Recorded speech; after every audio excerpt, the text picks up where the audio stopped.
Mais alors, la première question a trait à l'institution elle-même. Et ça pose la question de la place et du rôle du prêtre, et en même temps donc, la question du sacrement de l'ordre. Voilà. Mais je vous ai dit qu'il fallait qu'on se pose des questions d'organisation et qu'on célèbre. Donc, il est clair qu'il y a du travail à faire et il y a une réflexion à mener sur la question des prêtres dans l'Église catholique. C'est un vrai chantier et c'est un chantier qui n'a pas été mené au Concile de Vatican II. Et je suis pour moi convaincue que c'est parce que ce chantier n'a pas été mené que nous avons un énorme problème de recrutement aujourd'hui. Si nous avions, je veux dire, une théologie claire et un profil de poste qui va avec, je veux dire, nous aurions un moins grand problème de recrutement. Je le dis aussi en entendant la difficulté que j'entends auprès des prêtres, y compris des jeunes prêtres, pour savoir où et comment se situer. Et ce travail-là, ce travail théologique, ce travail de fond, n'a pas été fait et il faut le faire. Parce que le Concile de Vatican II a fait deux choses, principalement en matière sur ces questions-là. Il a rappelé le sacerdoce commun des baptisés. Il a rappelé qu'il y avait là, que les baptisés étaient configurés au Christ, qu'ils étaient prêtres, prophètes et rois. Et puis il s'est beaucoup intéressé aux évêques dans leur situation de collégialité avec l'évêque de Rome. Et puis les mal-aimés au milieu, ça a été les prêtres. Et quand on lit le décret sur les prêtres dans Vatican II, on voit bien que deux visions du prêtre sont collées ensemble, mal fichues ensemble, qui est d'un côté une sorte de fonctionnaire du sacré, une sorte d'agent du culte, hautement respectable, et par ailleurs l'homme de la communion. Et que les deux ne sont pas liés ensemble. Alors, je pense que cette question, moi je n'ai pas de solution. Il se trouve que j'ai écrit quelques livres, au moins un, sur lequel j'ai réfléchi à ce que c'était qu'être prêtre, sous Pietro de Paoli, écrivant 38 ans célibataire avec une compagne. Et je ne l'ai pas écrit de rien, je l'ai écrit en écoutant beaucoup les prêtres qui étaient autour de moi. Donc, je n'ai pas de réponse directement. Maintenant, j'ai des propositions, des suggestions. Je pense qu'il serait... je verrais bien que soient organisées deux choses distinctes. D'une part, qu'il y ait au milieu des communautés des hommes, peut-être des femmes, à discuter, ou quand le temps sera venu, qui soient appelés à faire vivre la communion et qui président la célébration de la communauté. Et puis qu'il y ait, et ce sera des prêtres. En tous les cas, ça ressemblera à ce que nous connaissons comme étant des prêtres. Et puis qu'il y ait aussi des prêtres qui seront ceux qui seront le bras de l'évêque, qui seront liés directement à l'évêque et qui seront ceux à qui il incombera d'être les garants du fait qu'on n'est pas en train de s'égarer. Parce que je crois qu'il ne faut pas se raconter des choses trop illusoires. Quand je dis qu'on aura besoin d'institutionnalité, ça veut dire qu'il y aura toujours besoin de gens qui disent « Eh bien non, là, vous n'êtes plus dans le centre du christianisme. » Aujourd'hui, par exemple, si vous croyez à la réincarnation, je peux avoir le plus grand respect pour vous, mais vous n'êtes pas chrétien. Ça ne marche pas avec le christianisme, la réincarnation. Il faudra qu'il y ait des gens pour le dire. Dans l'avenir, il faudra qu'il y ait des gens pour le dire. Donc il faudra qu'il y ait des garants, des regardants. Et donc il me semble que c'est aussi ce regard-là que pourront avoir les prêtres au milieu de nous. Il me semble qu'on pourrait y en avoir qui vivraient autour de l'évêque et qui auraient cette charge. Et puis ceux qui seraient plus issus des communautés et qui feraient vivre la communauté en étant appelés. Et là, je serais assez ouverte, et je fais vraiment de la théologie fiction, je serais assez ouverte au fait que ce ne soit pas nécessairement pour la vie, que ça puisse être un CDD. Donc la réponse sur le sacrement de l'ordre, je ne suis pas certaine qu'à l'avenir il soit nécessaire que le sacrement de l'ordre soit ce qu'on appelle un sacrement de caractère, qui fait que celui qui l'a reçu, il l'a reçu de façon définitive et pour toute la vie, mais qu'il pourrait le recevoir pour un temps donné et le service donné d'une communauté.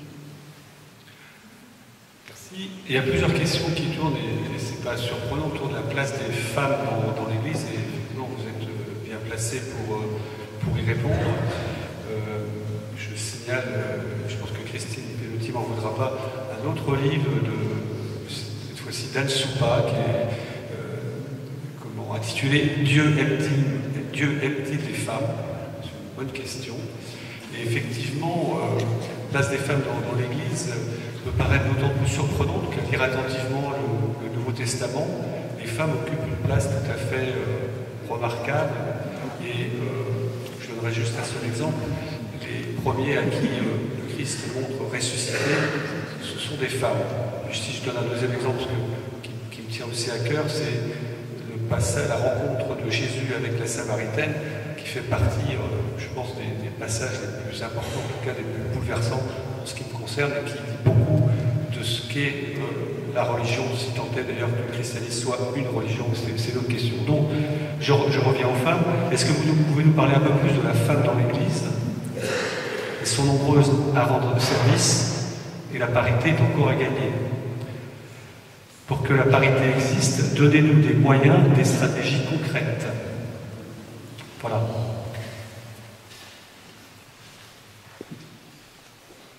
Alors, d'abord, la femme dans l'Église, moi, je ne la connais pas. Je ne connais que des femmes. Et déjà, si on fait un effort de langage et qu'on arrête de traiter les femmes comme des concepts pour les traiter comme des personnes, ça va déjà aller mieux. Ça, c'est la première chose. Il se trouve que les femmes, je vais vous faire une confidence, elles appartiennent à l'espèce humaine. En gros, c'est des hommes comme les autres. Ceci étant dit, ça démine la question de la place des femmes dans l'Église. Dès l'instant où nous considérons que les femmes sont des êtres humains comme les autres, et qu'elles ce sont d'abord des hommes comme les autres. Je dis des hommes, vous savez, quand je dis des hommes, je comprends les femmes. Elles sont comme les autres, et puis elles ont des spécificités de femmes, comme les hommes ont des spécificités d'hommes. Mais comme des spécificités, posons-nous la question, quelle est la spécificité des hommes dans l'Église? Quelle est la place des hommes dans l'Église? Parce qu'au lieu de parler de la place des femmes, allez, on change, on parle de la place des hommes. Quelle est la place des hommes dans l'Église? Et alors on peut même poser la question, quelle est la place de l'homme dans l'Église? Hein? Vire, qu'un grand V majuscule. Voilà.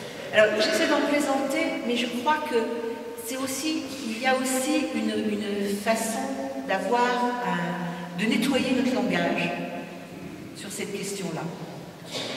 Et puis on va arriver à la réalité des faits.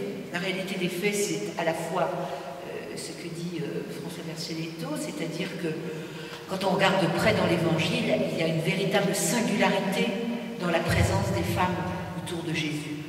On peut dire que sa relation avec les femmes n'est pas ordinaire de la pratique des rabbis de son époque.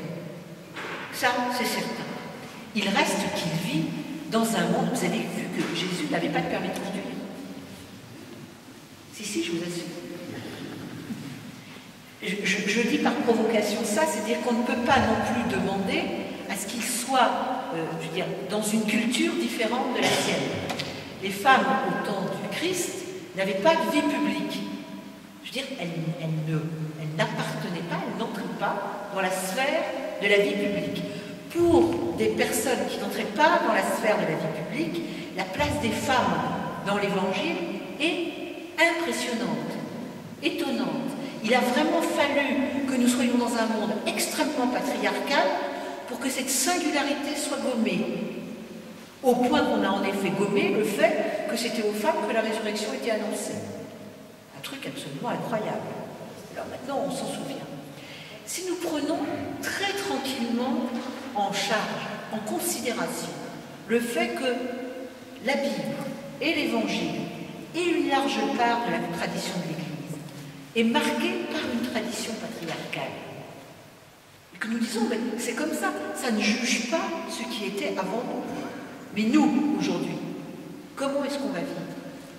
Nous, aujourd'hui, nous vivons dans un monde où les femmes ont des responsabilités à tous égards équivalentes à celles des hommes. Vous, mesdames, mais aussi nos filles, nos petites filles. Et c'est ça qui est encore plus important. C'est-à-dire cette place des femmes, si dans l'Église il n'y a pas une place honorable, digne pour les femmes, il n'y aura pas de place pour les filles qui ont 18 ans aujourd'hui. Parce qu'il y a des choses qu'elles n'admettront pas et que moi, qui ai 52 ans, j'ai admises. Alors, qu'est-ce qu'on fait? D'abord, on se bat pied à pied sur toutes les formes de discrimination qui ne peuvent avoir aucun fondement. Dans l'Église, aujourd'hui, on dit les prêtres, les diacres, on est un peu moins sûr pour les diacres quand même, enfin pour les prêtres, on est sûr, ça ne peut pas être des femmes. Bon,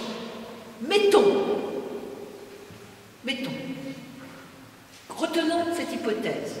Je ne sais pas si elle est vraie ou fausse, mais en tous les cas, je la retiens pour l'instant. Il reste il y a plein de choses à faire contre la discrimination à l'égard des femmes.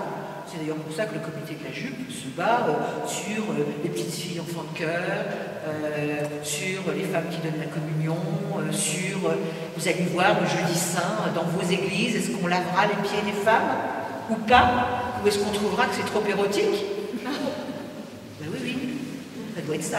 Moi je pense que c'est pour ça qu'on lave pas les pieds des femmes. Vous savez qu'il y a un vrai fétichisme, sur les pieds. Donc je pense que c'est pour ça qu'on ne lave pas les pieds des femmes. Donc vous demandez à votre curé s'il est fétichiste, s'il ne lave pas les pieds des femmes. Ce sera du meilleur effet.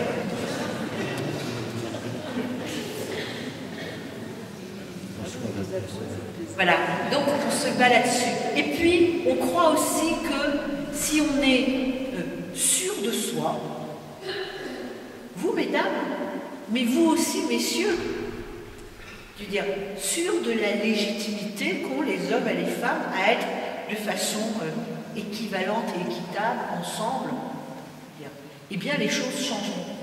Donc on dit quelles sont les stratégies à avoir. Moi je pense qu'il y a une stratégie d'intransigeance, c'est-à-dire on ne laisse pas passer un certain nombre de choses. C'est ce que j'ai fait, c'est ce que nous avons fait avec Anne quand André 23 a eu cette grosse blague idiote. Ben, vous remarquerez que les évêques maintenant, super gaffe. Ils n'ont pas envie de se faire reprendre en flagrant délit. Et bien c'est le début de la sagesse. Et bien faites pareil. Vous les hommes, vous les femmes, faites pareil. J'ai l'espérance que ça changera. Si on devient une petite secte, j'ai peur que ça ne change pas. Mais si nous empêchons l'Église catholique de devenir une petite secte, si nous demeurons une grande Église et catholique, alors ça changera. L'Église s'est toujours réformée, donc elle continuera à se réformer. Elle continuera à faire son boulot, d'être de plus en plus adaptée à sa mission, et il y aura une place dans les femmes, il y aura une place pour les femmes, mais il faut tenir. Et quand je dis il faut tenir de façon vraiment intransigeante. Et donc il faut avoir l'appui des hommes pour ça. Donc, Voilà. C'est pas facile, mais il faut le faire. Faut pas s'avouer battu. Alors, il y a une vaste question qui demande pourquoi y a-t-il autant de jeunes dans les mosquées et pourquoi y a-t-il autant de personnes du troisième âge dans nos églises. Alors c'est vrai que les questions sont toutes un petit peu différentes. Ça peut peut-être rejoindre la question des femmes, tant il est vrai que le décrochage qu'on constate dans l'Église catholique, et notamment auprès des jeunes, est peut-être à rapprocher effectivement de la façon dont les femmes sont traitées dans l'Église, puisque l'éducation religieuse s'est faite pendant très longtemps et encore aujourd'hui par les femmes. Voilà. Alors après, pourquoi la religion musulmane attire autant les jeunes, c'est peut-être une autre question, mais là je vous laisse le dire. Bon, d'abord, il faudrait vérifier. C'est la première chose. Et puis ensuite, il faut prendre en considération la souffrance identitaire, la souffrance sur les questions d'identité d'un certain nombre de jeunes qui sont issus des cultures musulmanes et pour qui aller à la mosquée, c'est affirmer une forme d'identité. C'est pas nécessairement un attachement religieux. Donc il faut distinguer les choses, effectivement. Il reste que dans le monde dans lequel on vit, qui est un monde très compliqué, parce que je pense que c'est ça qu'il faut prendre en compte. Hein. Nous vivons dans un monde compliqué, et nous vivons dans un monde inquiétant. L'islam est une réponse plus simple. Et le succès de l'islam, depuis toujours, depuis les origines, tient au fait que c'est une religion simple. C'est vraiment une bonne religion. Une religion simple, dans laquelle on sait ce qu'on a à faire, on le fait, et on est en règle. Et c'est ça. Le christianisme, c'est une mauvaise religion. Ben oui, c'est vrai. D'abord, on ne sait jamais ce qu'il faut faire, on n'est jamais sûr d'avoir bien fait. Donc c'est vraiment une mauvaise religion. En plus, il faut croire des trucs absolument incroyables. C'est très compliqué. Donc c'est une mauvaise religion. Donc si on cherche une religion, c'est plus facile de choisir l'islam. Alors je glose un peu sur l'analyse que je partage du grand philosophe Marcel Gauchet qui dit que le christianisme est la religion de la sortie de la religion. Je crois que c'est vrai. Je veux dire, on a donné au christianisme, dans l'histoire de la chrétienté, une forme religieuse, que le christianisme a perdu cette forme aujourd'hui, à raison, parce que je pense que le christianisme n'est pas une religion au sens classique du terme, et d'ailleurs, sous ce regard-là, je vous invite à lire l'Évangile, parce que je peux vous assurer que s'il y en a un qui n'aimait pas la religion, c'est bien Jésus. Si vous y regardez de près, il n'aimait pas ça du tout, du tout. Rien ne le met autant en colère que la religion, les formes rituelles, le culte, etc. Quand vous lisez l'Évangile sous ce regard-là, vous dites que c'est quand même très très impressionnant. Il n'y a donc pas d'étonnement à avoir si le christianisme étant fidèle au Christ n'a pas une grande amitié pour, je dirais, la forme religieuse. Donc je pense que quand on est fidèle à l'Évangile, on a des petits problèmes avec les structures du religieux.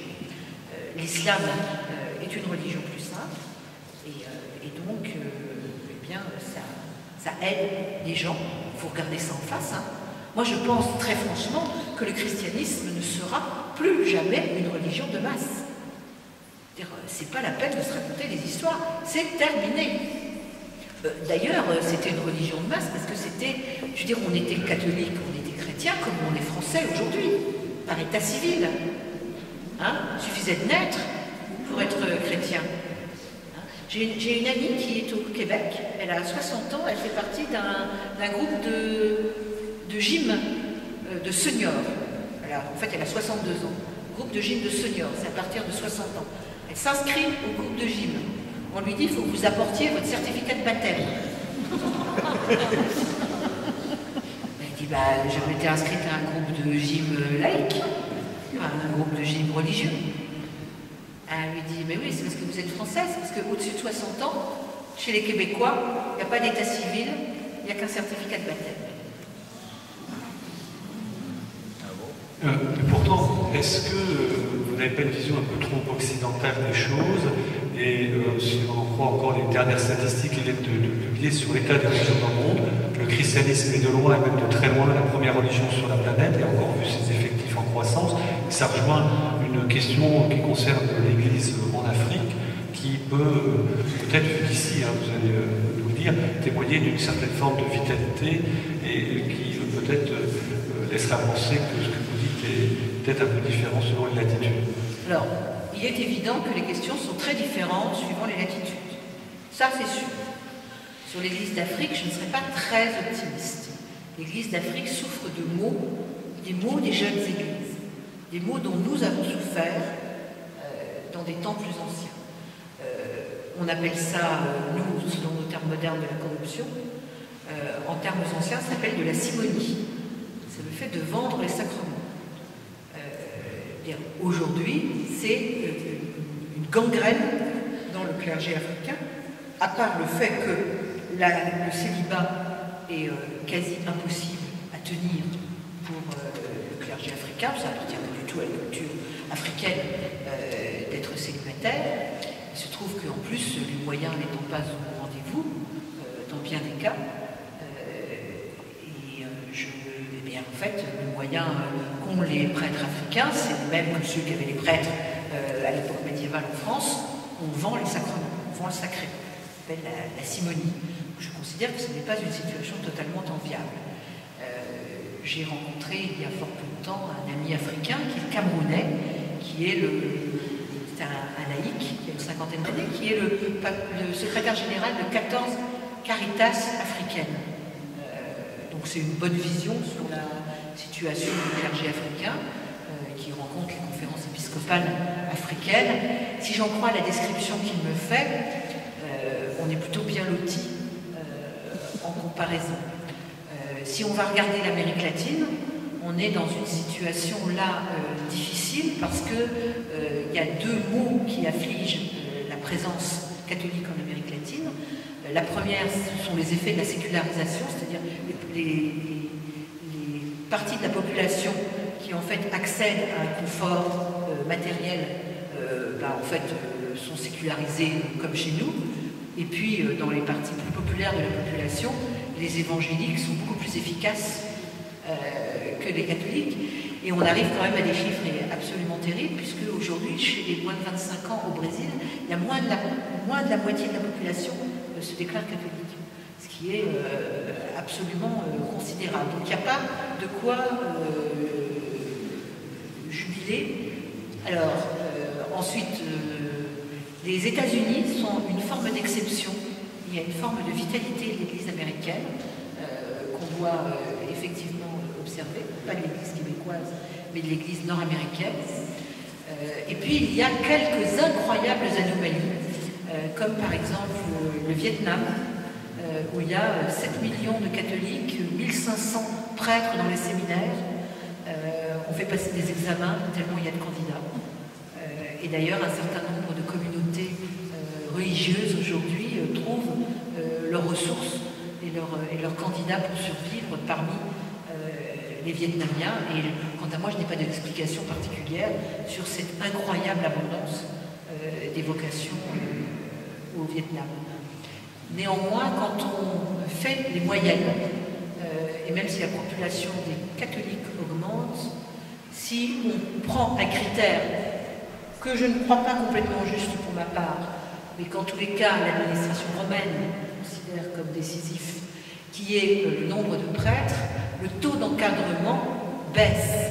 C'est-à-dire qu'il y a un moins grand progrès du nombre de prêtres que du nombre de catholiques dans le monde. Donc le problème, il est particulier en Europe, mais il est réel partout. Et de toute façon, c'est déjà, dans ces pays-là, de très très faibles taux d'encadrement. Si on suppose que le bon encadrement des catholiques, c'est les prêtres. Ce qui est une question à laquelle j'ai en partie répondu.